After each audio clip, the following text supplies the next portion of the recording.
Cinema release టైంలో ఉండే కాంట్రవర్సీలు ప్రమోషన్లు ఇవన్నీ పక్కన పెడితే ప్రజెంట్ తెలుగులో కొత్త జనరేషన్ హీరోల్లో ఒక జెన్యూన్ యాక్టింగ్ టాలెంట్ ఉంది అనిపించే హీరో విశ్వక్సేన్. అయితే రీసెంట్ ఇయర్స్ లో విశ్వక్సేన్ నుండి కొత్త సినిమా వస్తోంది అంటే ఇంతకు ముందు ఉన్నటువంటి ఆ ఎక్సైట్మెంట్ లేదు. సో ఈ నగరానికి ఏమైంది అండ్ ఫలక్నామా దాస్ టైంలో చూడడానికి చాలా రిలేటబుల్ గా ఉన్న విశ్వక్సేన్ సినిమాల్లో ఇప్పుడేం మిస్ అవుతుందో ఈ వీడియోలో మనం డిస్కస్ చేద్దాం. First number 1 story selection and commercial calculation. ముందుగా ఈ పాయింట్ ని ఖచ్చితంగా మనం ఒప్పుకోవాలి.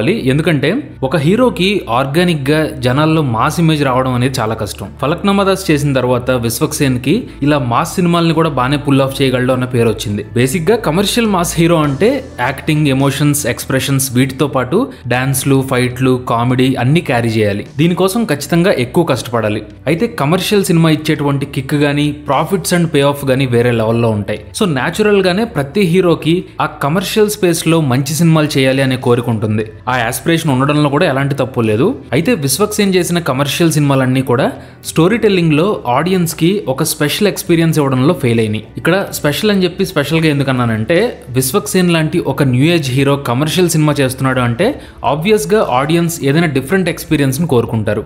కానీ పాగల్తో మొదలుపెట్టి మొన్నొచ్చిన మెకానిక్ రాకీ వరకు అన్ని కూడా యావరేజ్ గా కొంతవరకు ఎంటర్టైన్ చేస్తాయి కానీ ఆ ఎక్స్ట్రా స్పెషల్ ఎక్స్పీరియన్స్ ని ఇవ్వలేకపోతున్నాయి. అలా అని చెప్పి విశ్వక్సేన్ కెరీర్ లో అన్ని ఇలాంటి సినిమాలే వచ్చాయని నేను చెప్పట్లేదు. ఫస్ట్ మూవీ వెళ్ళిపోమాకేతో మొదలుపెట్టి హిట్ గానీ, అశోకవనంలో అర్జున కళ్యాణం, ఓరిదేవుడా, మొన్నొచ్చిన గామి, ఇలా స్టోరీ టెల్లింగ్ సెన్సిబిలిటీ ఉన్న సినిమాలు కూడా చాలానే ఉన్నాయి. సో ఒకసారి విశ్వక్సేన్ స్టోరీ సెలక్షన్ అబ్జర్వ్ చేస్తే ఒకటేమో కాన్సెప్ట్ ఓరియంటెడ్ మూవీ, ఆ తర్వాత కమర్షియల్ ఎంటర్టైన్మెంట్ ఉండే సబ్జెక్ట్, ఇలా ఆల్టర్నేటివ్ గా సెలెక్ట్ చేసుకుంటున్నారు. యాక్చువల్ గా ఇది మంచి స్ట్రాటజీనే, కాకపోతే he needs better story tellers. ఇలా ఎందుకన్నానంటే జస్ట్ ఒకసారి విశ్వక్సేన్ రీసెంట్ మూవీస్ లో సాంగ్స్ ని, ఫైట్స్ ని, కాస్ట్యూమ్స్ ని అబ్జర్వ్ చేస్తే ఏదో ఒక కమర్షియల్ రిలేటబిలిటీ కోసం ట్రై చేస్తున్నారు అనిపించింది. అఫ్ కోర్స్ ఇవి చూసే ఆడియన్స్ ఉన్నారు కాబట్టి ఆ ఫార్ములాని ఫాలో అవ్వాలి అనుకోవచ్చు. కానీ ప్రెసెంట్ కమర్షియల్ సినిమాల్లో కూడా క్రియేటివ్ కాంపిటీషన్ అనేది పెరిగిపోయింది. సో ఫ్రైడే వచ్చే ఎన్నో మూవీస్ లో స్టాండ్ అవుట్ అవ్వాలి అంటే ఇందాక చెప్పినట్టు ఒక స్పెషల్ ఎక్స్పీరియన్స్ ఇవ్వాలి. సపోజ్ స్టోరీ టెల్లింగ్ పరంగా చూసుకుంటే ఈ mass image, songs, steps, comedy ఇవన్నీ కథలో కొంత డ్యూరేషన్ ని క్యాప్చర్ చేసేస్తే సో ఈ డీవియేషన్స్ నుండి మెయిన్ స్టోరీలోకి వెళ్ళేటప్పటికి లేట్ అయిపోద్ది, ఆడియన్స్ కి ఇంట్రెస్ట్ తగ్గిపోద్ది. రీసెంట్ గా మెకానిక్ రాకీ మూవీ దీనికి బెస్ట్ ఎగ్జాంపుల్. దీన్ని ఒక సాలిడ్ థ్రిల్లర్ మూవీలో డీల్ చేసి ఉంటే ఆ సినిమా ఇంకా బెటర్ ఎక్స్పీరియన్స్ ఇచ్చేది.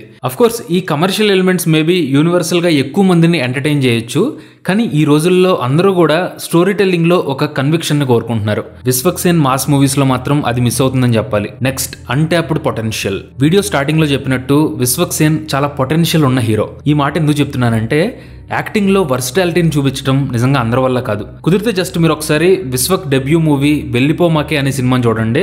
ఆ క్యారెక్టర్ లో విశ్వక్ పర్ఫార్మెన్స్ చూస్తే నిజంగా షాక్ అవుతారు. ఎందుకంటే బాయ్ నెక్స్ట్ డోర్ లా జాలీ క్యారెక్టర్లు చేయడం చాలా సార్లు చూసే ఉంటాము, కానీ ఒక షై అండ్ ఇంట్రోవర్టెడ్ రోల్ లో విశ్వక్ చాలా కన్విన్సింగ్ గా చేశారు. అలాగే ఈ నగరానికి ఏమైంది అండ్ అశోకవనంలో అర్జున కళ్యాణం ఈ మూవీస్ లో కూడా విశ్వక్ పర్ఫార్మెన్స్ మనందరికీ చాలా రిలేటబుల్ గా ఉంటుంది. ఫలక్నామా దాస్ మూవీలో కూడా కొన్ని సీన్స్ లో ఆ రేజ్ ని, యాంగర్ ని కన్విక్షన్ తో చూపిస్తారు.